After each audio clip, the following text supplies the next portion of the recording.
Olá, sou a professora Silvia Franco e nesse vídeo falarei sobre o teste exato de Fisher. O teste exato de Fisher é um teste não paramétrico. Ele tem como objetivo investigar a associação entre duas variáveis categóricas.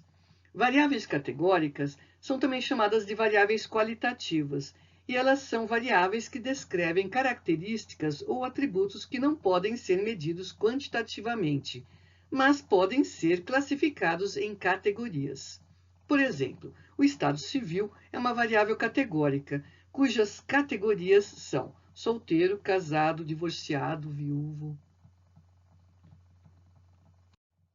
O teste exato de Fisher é uma alternativa quando o teste Q-quadrado de independência apresenta frequência esperada inferior a 5 em uma ou mais células da tabela de contingência.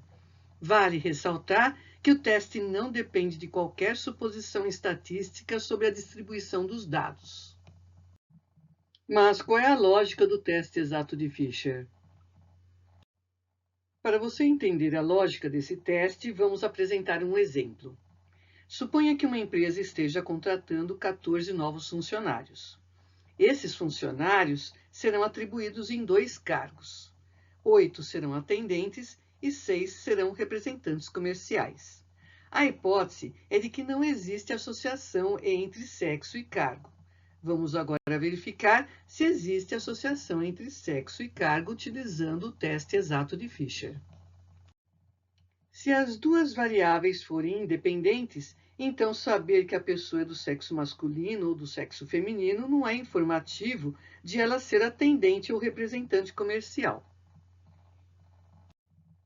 Aqui temos uma tabela de contingência que informa como os cargos foram distribuídos entre os sexos. As colunas representam os cargos e as linhas representam o sexo. Foram contratados 7 homens e 7 mulheres, conforme a informação da tabela de contingência. Agora que já temos os valores observados da nossa amostra, vamos ao primeiro passo.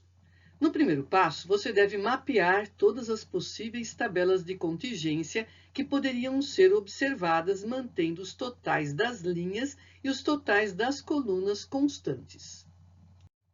Portanto, a soma da primeira linha deve ser 7 e a soma da segunda linha deve ser 7. A soma da primeira coluna deve ser 8 e a soma da segunda coluna deve ser 6. A primeira possibilidade indica que um homem assumiu o cargo de atendente e 6 homens assumiram o cargo de representante comercial. Note que os totais marginais permaneceram constantes.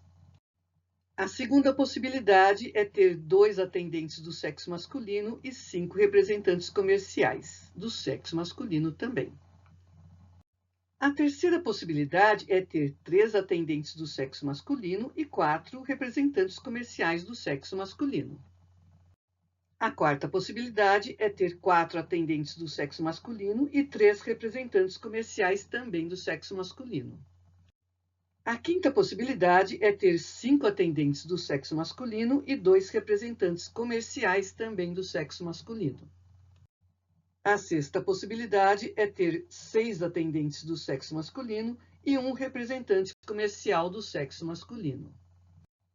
A sétima e última possibilidade é ter 7 atendentes do sexo masculino e nenhum representante comercial do sexo masculino.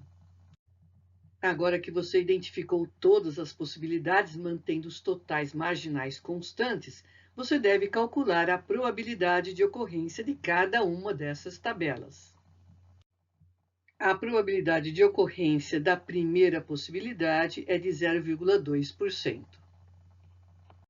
A probabilidade de ocorrência da segunda possibilidade é de 4,8%.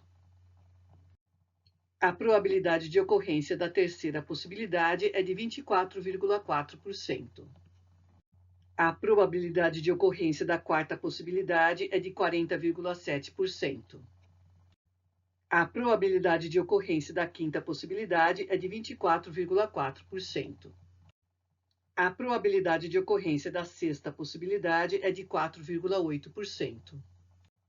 E a probabilidade de ocorrência da sétima possibilidade é de 0,2%. O terceiro e último passo é calcular a probabilidade de se observar valores iguais ou mais extremados que os observados na amostra. Os valores extremos são os eventos menos prováveis. Das 7 possibilidades, temos uma que se mostra menos provável. A possibilidade menos provável é a primeira, com a probabilidade de 0,2%. Sabe-se que a probabilidade de ocorrência da nossa amostra é de 4,8%. É a tabela de contingência 2. Somando as probabilidades, temos 5,1%. Entretanto, temos que considerar os valores iguais ou mais extremos em ambas as direções. Portanto, devemos considerar a probabilidade de ocorrência das tabelas 6 e 7. A sexta possibilidade apresenta uma probabilidade de 4,8%. E a sétima possibilidade apresenta uma probabilidade de 0,2%. Considerando as probabilidades de ambas as direções, nós temos um total de 10,2%. Esse é o valor P a ser utilizado no teste exato de Fisher. Vamos agora elaborar as hipóteses. A hipótese nula informa que as variáveis são independentes entre si, ou seja, não existe associação entre as variáveis.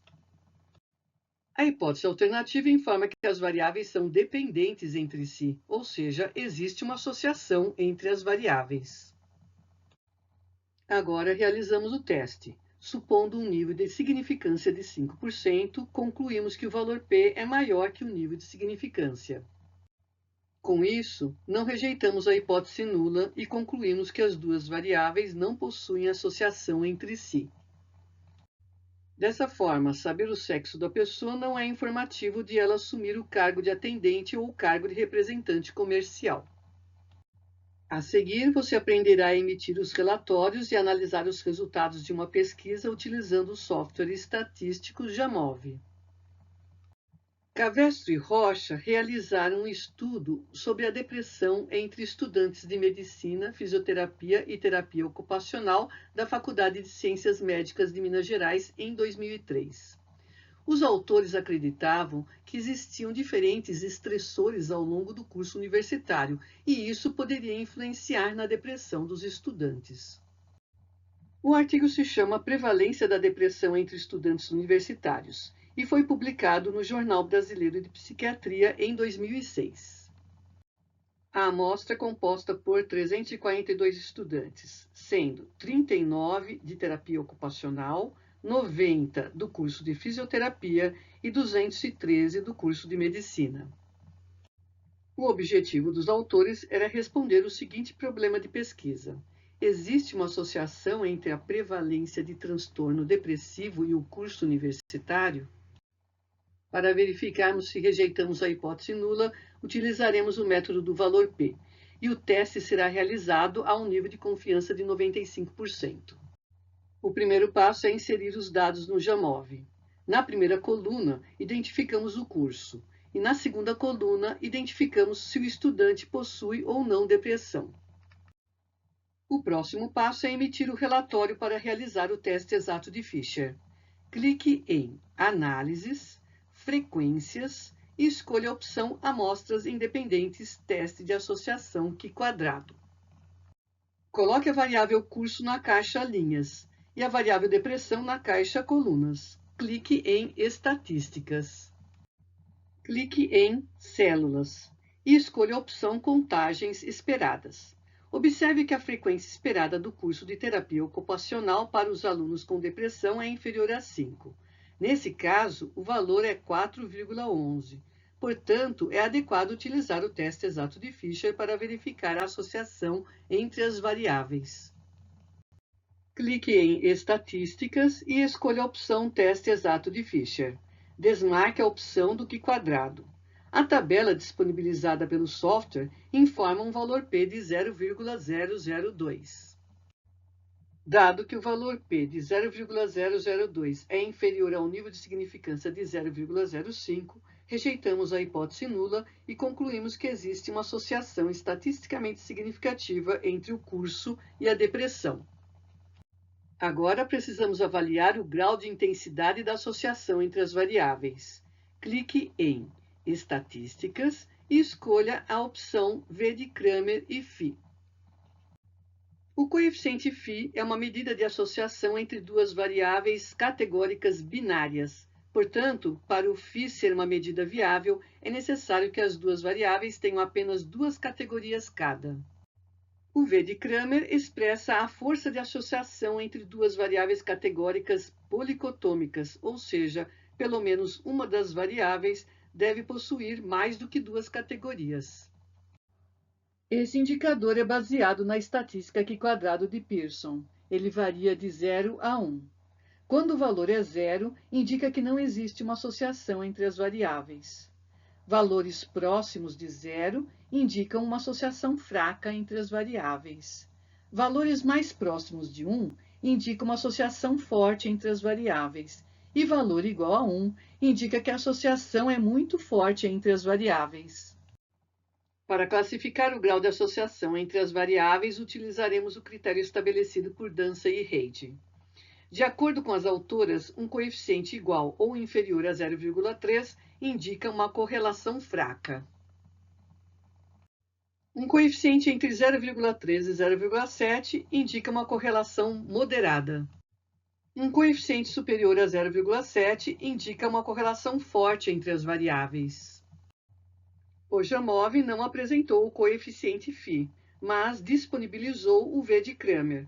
Então, utilizaremos esse indicador para analisar a intensidade da correlação entre as variáveis. Usando o critério de Dança e Reid, pode-se concluir que existe uma correlação fraca entre o curso e a depressão. Para finalizar, vamos analisar a tabela de contingência e verificar como essa associação ocorre. Clique em Células.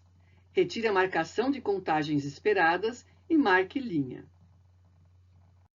Analisando os percentuais, observa-se a prevalência de transtorno depressivo maior entre os estudantes de terapia ocupacional. Os autores levantaram a hipótese de que os alunos de terapia ocupacional possuem maior facilidade em comentar aspectos do seu funcionamento psicológico, o que pode ter gerado um diferencial nos resultados observados. Esse vídeo ensinou a você como realizar o teste exato de Fisher. Até mais!